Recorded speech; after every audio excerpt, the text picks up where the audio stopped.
All right, good evening, everybody. Thanks for joining us. This is the Installing Sod for Long-Term Success webinar. Thank you for joining us. It'll be myself. I'm Lance Ackerman with the conservation team up here with Colorado Springs Utilities at the Conservation Environmental Center. And also joining me tonight will be Catherine Moravec. She'll be speaking on some other points within the presentation. So with that, let's go ahead and get started. So installing sod for long-term success, that is the webinar tonight. And tonight we're going to be discussing these topics. We're going to be discussing how to get prepared for the sod installation, the importance of preparing the soil, applying for an establishment permit through Colorado Springs Utilities, installing sod, a suggested sod establishment watering schedule, and caring for your long-term post-installation. So getting prepared for sod installation. Sod is best used for high traffic areas. If you are planning to install, sod is best used in the backyard, where potentially you might have the grandkids playing some soccer, hosting some barbecues, things of that nature, because generally the sod species that are available are really high traffic tolerant sod species. For areas that might have extreme slope or you might already have existing lawn, maybe an overseeding or native grasses would be the best bet in those areas. You need to determine how the new sod will be watered.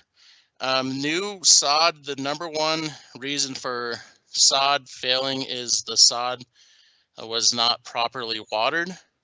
And then you need to ask yourself, what is existing where sod is desired? So maybe you have a yard full of rocks there, or maybe there was some sort of xeriscaping.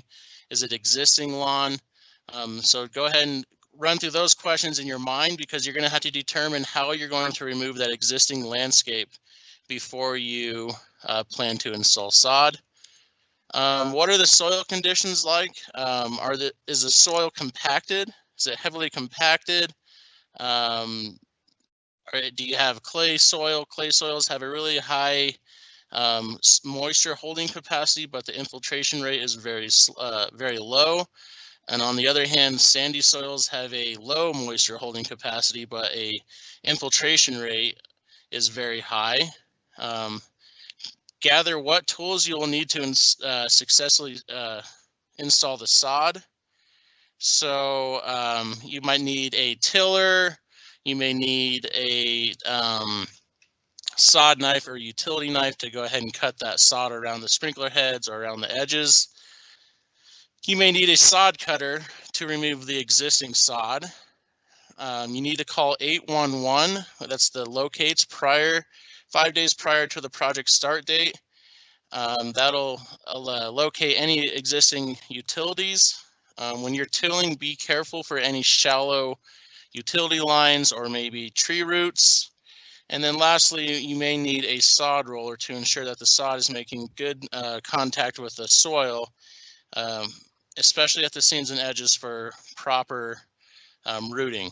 And then finally, but not last, Colorado Springs Utilities requires an establishment permit for our water customers. So prior to your installation, please review the program details for an establishment permit. So next, we're going to cover the importance of preparing the soil, and my coworker Catherine Moravec is going to go ahead and take over for this section. All right. Hello, everybody. We are very happy that you are learning about the importance of preparing the soil, because when you are installing a lawn, preparing the soil is a critical step. And here's why. I don't know if you've dug in our native soils here in the Colorado Springs area, but if you have, you will find out that our local soils can be very rocky. They might be extra sandy, or they might be a very tough clay. And so if you come from a different part of the country where you have really beautiful, deep, wonderful soils that grow plants very readily, we don't have that here in Colorado Springs. Now, it doesn't mean that our soils are bad. It just means that our soils are naturally low in organic matter. So organic matter is just simply the dead and decomposing plants, animals, insects, anything that was once alive and now is being decomposed and going back into the soil, that's organic matter. And because we live in a semi-arid climate, our soils are naturally low in organic matter. Now, if you go to a climate where there's more rainfall or more precipitation, you will find soils that have 3 to 5 to 7% organic matter. And that's what makes those soils so rich and able to support forests and tall grass prairies and other types of ecosystems. So here in Colorado, our soils are low in organic matter, as I said, but they're also low in nitrogen. Nitrogen is a really important plant nutrient for lawns, so that's why we have to fertilize our lawns pretty regularly. But rarely are Colorado soils low in other nutrients that plants need. So if we can prepare the soil by adding organic matter before we plant and then fertilize regularly, you can have a really nice lawn here in the Colorado Springs area. So as I mentioned, the best way to improve our native soils to grow a beautiful lawn is to add soil amendments. So let's talk about that a little bit further. What is a soil amendment? A soil amendment is simply a material that you buy at a landscape supply yard that is high in organic matter. So as I mentioned, that's decomposed plants, manure, plant-based waste products, etc. And soil amendments are different from other products that you might buy at a landscape supply yard because soil amendments are specifically intended to be mixed into the soil. On the other hand, there are other products like mulch, which are intended to stay on the soil surface to cover the soil. And then there are products that are kind of fill soils or soil replacements that you use if you need to add more soil to an area. But soil amendments specifically are meant to be mixed into the soil. Now, why in the world would soil amendments be really critical to supporting good, healthy lawn growth? And here are the reasons. First of all, soil amendments help improve the amount of moisture that's held in the soil between watering days. So if you compare a lawn that has been planted on a soil that has been prepared with soil amendments versus a lawn that has just been planted on a native soil, you're going to have to water the one planted on native soil that has not been improved a lot more frequently than the lawn that has been planted on improved soil. And the reason for that is that the soil amendment acts as a sponge. So when you water it or it rains, that material soaks up the water and then it releases it over time to the roots of the plants. And so it's a really great way to increase the water holding capacity of the soil. But soil amendments have a bigger role than that. They just improve the overall structure of the soil. So if you have a rocky soil, a gravelly soil, a sandy soil, or a clay soil, you just need to add the soil amendments to improve how well that particular soil supports plant growth. So it's hard to believe that such a simple product could be such a positive influence on all these soil characteristics, but it's really true. So the third reason is that non-native plants like turf grass, like many of our landscaping plants that we use frequently, they grow better in amended soil. Now our native plants are just fine growing in the native soils that we have that have 1 to 2% organic matter. But if you're looking to grow a healthy, beautiful, cool season grass lawn, or you want to grow landscape plants that come from wetter climates, then one of the best things you can do is improve the soil, because you're going to make that soil more like the soil that they grow in naturally. And so we're just helping set those plants up for success by adding soil amendments before planting. And keep in mind that you only really get one chance to add your soil amendments, and that's when you're installing your landscape.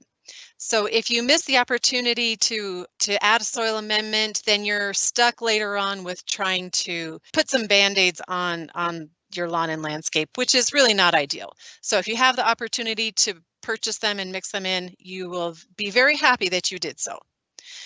So now that the water-wise rules are in place here in the Colorado Springs area. Part of the implementation of these water-wise rules is that if you want to get a temporary watering permit to install new landscaping or new sod, you need what's called an establishment permit. And Lance is going to talk in detail about what that means and how you get one. But because these soil amendments work so well, especially for high water use areas like lawns, in order to get an establishment permit, you do need to show proof that you have added a soil amendment to the area that you're going to be planting with your lawn. And the reason for that is because adding these soil amendments is one of the best ways to make a high water use area like a lawn more water-wise. So if you're planting sod or you're planting turf grass seed like Kentucky bluegrass, tall fescue, fine fescue, any of those, or you're planting a non-native seed mix for grasses, then you do need to add soil amendment to the area before you plant. Now, keep in mind that many low-grow mixes, they look like they're native grass mixes, but they're actually not. They're different blends of turf grass and non-native grass mixes that can make a nice addition to a landscape, but they will require regular watering. And because of that, the establishment permit program rules do require to add soil amendment into areas where you're going to be planting either sod, turf grass seed, or non-native seedgrass mixes like the low grow mixes. Once you prepare the soil and you get your soil amendment and you spread your soil amendment on the area that you're going to be planting your lawn, don't just leave it there.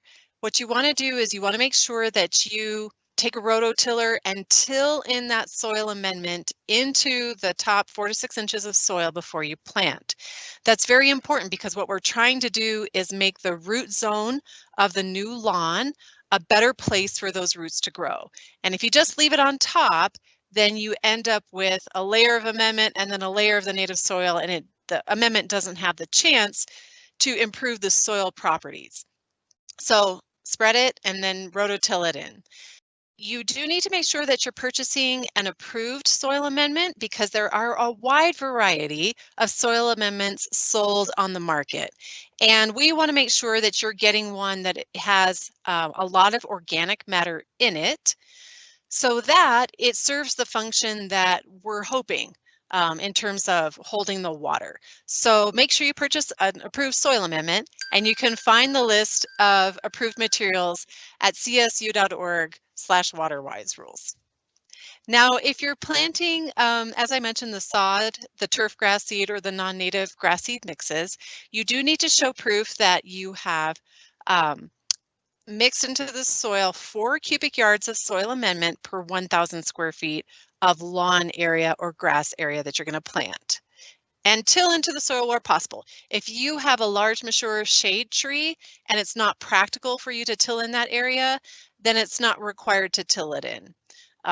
So also, if you have utilities coming in the area and you can't use machinery over those utilities, then that would be an area that you just want to mix it in with a shovel in the top few inches.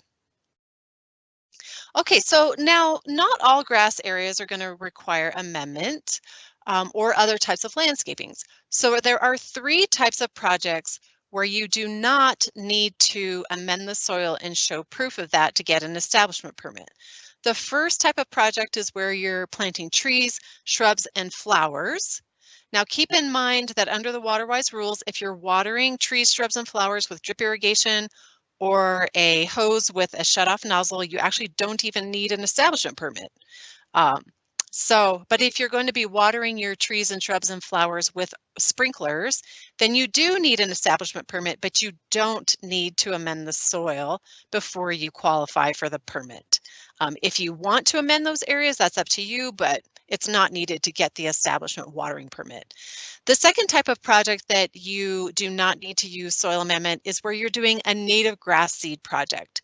So in the photograph on the right, that's where we're planting a blue grama grass lawn Blue grama grass is a native grass to the Eastern Plains. It's very water-wise, and that type of grass is perfectly fine growing on soils that are low in organic matter. So if you are going to be watering your native grass area with sprinklers, once again, you do need the establishment permit, but you do not need to show proof of soil amendment. In the native grass project case, then what you would do is just show a receipt that shows what type of grass that you're planting so that we know it's a native grass. And then third, if you have an existing lawn area and you're just simply overseeding that and you want to be able to water that area more frequently to get your grass seed to germinate, once again, that's a case where you do need the establishment permit to water more than 3 days a week, but you don't need to show that you have purchased soil amendment and incorporated it into the soil. Okay, so when you're applying for the establishment permit, then you do need to go ahead and show proof of soil preparation. And the way that you do that is simply to take a picture or scan your receipt when you purchase your soil amendment, and that'll show how much, the volume that you purchased. And you just submit that as an attachment with your establishment permit application. Now, you may be wondering, how much soil amendment do you need to buy? And one way you can figure that out is just measure the area that you're going to be planting, and then go into the application, and the application will help you figure out how much to purchase based on the square footage that you'll be planting. Now, you can also just calculate, okay, I know that the rate that I need is 4 cubic yards per 1,000 square feet, and say you're doing 500 square feet, then you would just simply need to buy half or 2 cubic yards to amend that soil. Okay, and so now my coworker Lance is going to be talking about how to apply for an establishment permit. Thank you, Catherine, for thoroughly covering those soil amendments that are critically important to the success of these cool season lawns and sod installation. So we've heard a lot about an establishment permit, but let's really dive into what that establishment permit is and what the benefits of the establishment permit are. So an establishment permit is a temporary watering permit for new sod, seed, or plants, like Catherine was saying. This allows you to water with sprinklers more than 3 days per week, and it also allows you to water during the day when sprinklers are normally not allowed. So 2 of the new WaterWise rules are: you are limited to water your lawn no more than 3 days per week, and those 3 days are your choice. And also, sprinklers are not allowed in the hours of between 10 a.m. and 6 p.m. So sprinklers should be watering prior to 10 a.m. and after 6 p.m. So this establishment permit really allows you to water more frequently than the 3 days per week and during the day when sprinklers are normally not allowed. And that's important because the sod and the establishment of this new landscape is really going to need to be watered more frequently than 3 days per week. And also during the beginning stages of seed or sod establishment, it's important to water that during the middle of the day to keep that seed or the sod surface moist. So now is a good time. This is just a little slide filler for you guys to type in your questions. We'll give you guys some time to type in your questions as we go through the next few slides, and then we'll have a question slide to go ahead and answer any questions you guys may have so far. So an establishment permit, who should apply? So like Catherine was saying, anyone using sprinklers to water new grass, sod, seed, or landscape plants. So if you're planning on establishing this new landscapes with an overhead sprinkler or sprinklers that throw water into the air, then an establishment permit is required. It is not needed for project using drip irrigation. So if you're planning to establish all your new landscape plants with drip irrigation, you will not need to apply for an establishment permit. If you're planning to establish your new lawn with a hosed-in watering with a positive shutoff nozzle on the end of the hose, then that is not needed either. Or if you're just watering your plants with watering cans, those are not, an establishment permit is not needed for those scenarios as well. How long will the permit last? So the permit is valid for 28 days for sod, flowers, shrubs, or trees. And it's also valid for 28 days if you're planning to seed over your existing lawn. If you're planning on seeding over an existing lawn, that is another scenario in which you do not have to provide proof of a soil amendment prior to being approved for the permit. And the permit is valid for 42 days for seeding projects. So if you're seeding a new lawn, whether if it's a non-native seed or a native seed, that permit is going to be valid for 42 days. So sod is valid for 4 weeks, and the seeding projects are valid for 6 weeks. Do you have to follow a watering schedule? We do not require you to follow a watering schedule. However, we do have a suggested schedule to set folks up with for the best success. So that is one of the sections that we'll cover later on as we move through the presentation. How can you apply for an establishment permit? You can apply online at csu.org and visit the Water Wise Rules page on our website, or you can also email estp@csu.org for applying for the permit. As of right now, due to the health crisis and the pandemic, our in-person applications is not an available option, but we hope to be able to opt at 2855 Mesa Road. So as the health crisis progresses, that may be an option in the future. However, right now that is not an option. So the only options are to apply online or via email. We can also call 448-4800 and they will get you guys into contact with us to go ahead and get an establishment permit if you don't have the capability of an email or applying online. So now we're going to have some questions.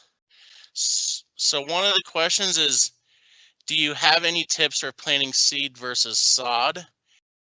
I'm not sure if I have any specific tips other than determining what is best suited for your situation. So again, if you're planting sod, is best suited for a relatively flat area.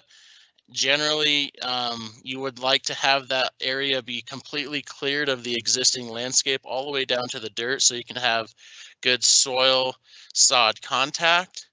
And planting seed, it's best to plant seed maybe if it's in an area that it's not going to have a whole lot of traffic for a little while in order to get that seed to germinate. But no specific tips on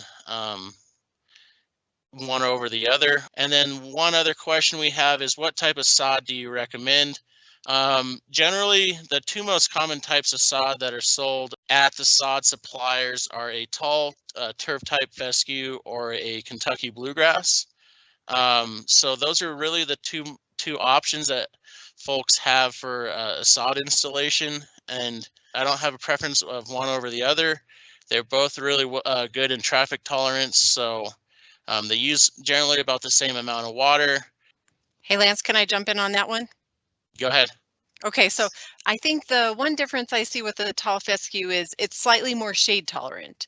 So if you have a yard where you've got lots of shade trees or something and you think it might be a little too shady for Kentucky bluegrass, that might be an option where you might want to go with the tall fescue. One other difference between Kentucky bluegrass and tall turf type fescue is the blade is a little tougher. So when you're mowing tall turf type fescue, you really want to have a sharp mower blade for that, so you're not shredding the tip of the grass blade, which would cause a little bit of dieback and stress the grass. So a tall turf type fescue sod lawn or a tall turf type fescue lawn is going to require more frequent mower blade sharpening.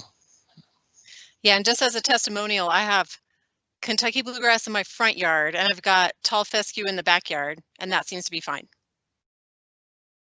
So this is going to be the section where we cover the techniques for installing sod.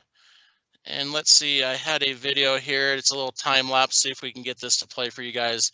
And I'll talk through the techniques as the video plays. So this is a lawn that a contractor here in town has just recently installed. And this is actually tall fescue sod that is being installed. So you really want to level the area. I'm not sure if you guys can see in this image or not, but it looks like they've almost created a little bit of a swell just in front of the cable box there to direct some of that water. It's really important to have the area leveled and limit any of the low spots where water might pool, because that's going to be an area where water holds, and that will increase the chance of that sod failing due to the roots they could potentially rot or not take hold as well as the other areas. It's important to level the area to have equal distribution of the water that's applied. In the video, they have staggered the seams. So that's laying in a brick pattern rather than aligning all of the seams in the same direction. That allows the water to be evenly distributed as it goes down into the seam. It hits the next perpendicular seam and spreads evenly throughout that sod area. So coming up here, you'll be able to see where they're really starting to really get into this brick set pattern. So it's important to do the brick set pattern, alternate in the ends of the seam. So generally when you have a sod roll, it comes in and that end of that seam where they cut it at the sod farm, it kind of rolls underneath itself. So it's important to kind of use your thumbs and make that seam a little bit more pliable and alternate those end seams. Is a sod roller necessary? If you are thinking that you might not have really good sod to soil contact, you rent a sod roller from a variety of places here in town, and what you do is you roll all over the sod in a couple different directions to encourage that sod to soil contact. So that really is going to set that sod up for best success and quicker rooting. It's mostly important along the seams and along the edges. A lot of times the edges don't have the best soil to sod contact. One question that we receive is, how soon can I mow my new sod? Generally, you may have to mow your new sod within 5 to 6 days of the install. So it's okay to go ahead and mow that freshly installed sod, but just keep in mind that you don't want to take off more than 1/3 of the overall height of that grass in one mowing.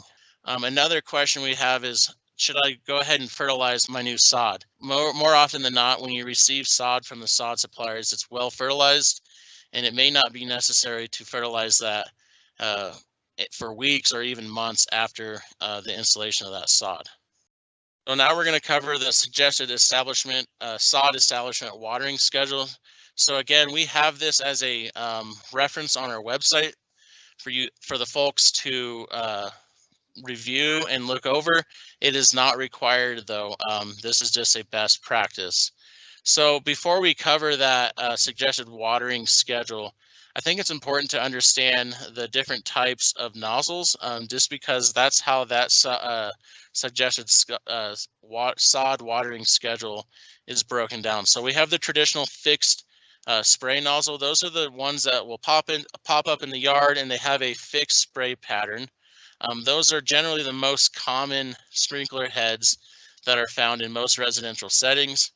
Then we have a rotor head, which it reminds me of kind of like a turret. So it pops up, and it has a single stream, and it makes a sweeping motion. Those can be adjusted from a 90-degree angle all the way to a 360-degree angle. And then finally, the multi-stream nozzle, which are a really high efficient nozzle with a lower precipitation rate. So it's a pop-up nozzle as well. However, it has these multiple fingers that rotate similar to the rotor, but they're multiple streams that rotate and apply water at a slower precipitation rate. So those are the 3 types of nozzles that are going to be talked about in the suggested sod watering schedule. So watering schedule for sod establishment, it's a 4-week suggested schedule, so that coincides with the duration of that permit. So for the first week, it is recommended to water 7 days per week, 7 days, and you want to water 3 times per day, morning, afternoon, and evening. And you will see over here we have it broken down based upon those nozzle types that we just talked about. So the fixed spray nozzles you want to run for 6 minutes per time that you water. So you want to water for 6 minutes in the morning, 6 minutes in the afternoon, and finally 6 minutes in the evening. And then the same for rotors, 12 minutes in the morning, 12 minutes afternoon, 12 minutes in the evening. And then the multi-stream nozzles, they have a longer run time. They are applying the same amount of water, just in a longer period of time due to the precipitation rate. So this first week of sod watering, what this does is keeps the soil moisture content moist throughout the day, which encourages the development of the new roots from the sod post installation. So the second week, we're going to dial it back by the number of times per day, but we're still going to water 7 days per week. So rather than watering 3 times per day, now we're going to water 2 times per day, and generally it's morning and evening. However, you can choose afternoon or evening, but just 2 times per day. And we're going to slightly increase the amount of time that those sprinklers are running. So this second week really is kind of starting to train that grass in order for those roots to establish and drive deeper for that water throughout the day. The third week, 7 days still, but now we're only going to water 1 time per day, morning or evening. And then we're going to increase the time that we're watering for these nozzles. So now the time is increased to 12 minutes for a fixed spray, 30 minutes for rotors, and 45 minutes for multi-stream nozzles. And then finally, the fourth week, we're going to water for 4 days. We're slowly dialing things back to where we can get our sod to be watering within the WaterWise rules. So fourth week is 4 days per week, and it's every other day. So morning or evening, 1 time per day. So the difference in the multi-stream, the rotors, and the fixed sprays is the precipitation rates and how much water is being applied. So upon completion of the permit, when the permit expires, that's when we'll ask you to go back to the WaterWise rules of watering 3 times per week and not watering during the middle of the day between the hours of 10 a.m. and 6 p.m. Again, this is a suggested schedule. It is not mandatory to follow, and also it should be adjusted as needed. So if you're installing sod in the beginning of the springtime or in May, for example, I just installed sod in my backyard in the month of May, and in the month of May it was slightly cool and we had some rainstorms, so there were some of these applications that I was able to skip due to the weather. So the next section we're going to cover is caring for your lawn over the long term, and Catherine is going to cover a portion of this section, then I will cover another section of watering your lawn for the long term.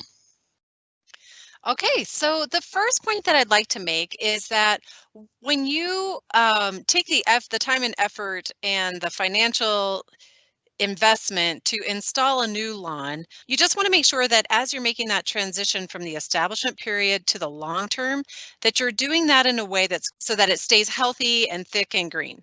What we want to do is make sure that we're using the WaterWise lawn watering schedule, and Lance is going to talk about that. And then we'll want to add in the practices of mowing properly, fertilizing regularly, and core aerating. So watering according to the season. So this is a graphic that is an excellent graphic to keep in mind as you move throughout the irrigation and growing season. This graphic is a recommendation to water 1 time per week in April, and maybe even you wouldn't water that 1 time per week depending on the weather. If it's cool and we're receiving a lot of precipitation, it may not be necessary to water that 1 time. And as we progress through the growing season, we are going to ramp up the number of times per week that we water. So June, July, and August is recommended to water 3 days per week. And you can see in the spring and in the fall, we recommend to water 2 days or less. This is just a guideline and should be adjusted according to weather. If it's cool, then you may not need to water the 2 times per week, or you may not need to water the 3 times per week. If it's hot and dry in September and October, you may need to water an additional day for the health of your lawn. Each watering day, the goal is to apply a 1/2 inch of water. So again, understanding the nozzle types is very important. So water the correct amount. So fixed sprays, again, back to this graphic of the different types of nozzles. Fixed sprays, generally it takes about 20 minutes to apply that 1/2 inch of water. So when we're talking about number of days per week, we're hoping that you're going to apply a 1/2 inch of water each time you water. So it takes about 20 minutes to apply a ½ inch of water for a fixed spray nozzle. It has a really high precipitation rate. In general, it takes about 45 minutes to apply that ½ inch of water for a rotor. And for a multi-stream with a low precipitation rate, it takes about 60 minutes to apply a ½ inch of water. The best thing about these multi-stream nozzles are they are highly efficient with a low precipitation rate, so it encourages that soil to utilize most of that water versus a higher precipitation rate like the traditional fixed spray nozzle. If you run a fixed spray nozzle for 20 minutes straight, in general, there's a good chance that after 5 minutes of watering, now it's starting to run off, so that water is not being adequately used for that lawn. So if we can use a multi-stream nozzle, it's highly efficient, applies a ½ inch of water over 60 minutes. And the other bonus is we do offer a rebate for these multi-stream nozzles. So another method that we want to keep in mind is cycling, and it's called cycle and soak. So what this method is you divide the watering times into smaller increments. So for example, a fixed spray nozzle, if you were to have those scheduled for 18 minutes, you're going to create 2 to 3 start times or cycles for that water. So rather than watering 18 minutes straight, you're going to water for 6 minutes, and then you're going to wait, and maybe your duration of your wait period is to water the rest of your lawn. Generally, if you wait 35 minutes, that's plenty, and then you come back and water again for 6 minutes, and then wait another 30 minutes or water the remaining zones of your lawn and water an additional 6 minutes for that total of 18 minutes, because what that's going to allow your lawn to do is to really absorb all of that water and get that water to drive deeper into that soil, which is going to encourage a deeper rooting lawn. Deeper watering is going to encourage deeper roots and a drought tolerant lawn. So if you're watering shallow, if you're not watering that ½ inch, if you're only watering a 1/4 of an inch, if you believe you're watering a ½ inch and you're watering 20 minutes straight, you may, by the time all that water is actually used, you may only be effectively using a 1/4 inch of water. So then that's going to be the depth of your root system. And if the root system is shallow, then you're going to have each time we get a hot and dry period, then that lawn is going to show those signs of stress. So cycle and soak reduces water waste, because if we're cycling soaking, then we're going to limit that amount of runoff that's running off into the hard surfaces. And do all of your watering either before 10 a.m. or after 6 p.m. Don't water 10 minutes in the morning and 10 minutes at night, because again, that's what's happening is you're encouraging shallow watering in a shallow rooted system.